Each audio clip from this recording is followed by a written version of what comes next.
Hi everybody, welcome to another episode of Fish Keeping Jamaica. Welcome to my channel. Today I spend about 3 minutes, hopefully, sharing with you why you should watch my channel. Okay, first things first. I'm from the Caribbean in the tropics. 1, 2, my accent rings neat. 3, I am not as experienced as, let's say, the fisherman or probably some other person that you may know in making stuff, but I do a lot of research and I have a good amount of stock of fish. I have a good array of fish that I actually spend time breeding, keeping, and doing a little several different projects with.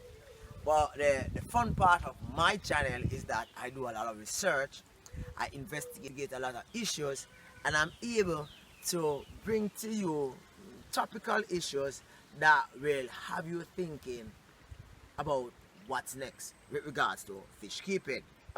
My channel is a family friendly channel. It has no curse words.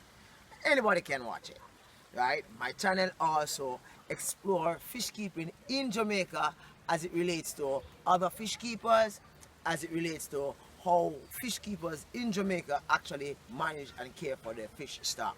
Fish Keeping Jamaica is owned and operated by me, Raliegh, and I do several collabs with persons all around the world, from Scotland to Australia to USA, all over the world as you can think with regards to fish keeping. It is hope that you will enjoy my channel and use this opportunity to find out more about my beautiful island, Jamaica. Thank you very much for watching. Have an awesome day. Bye bye.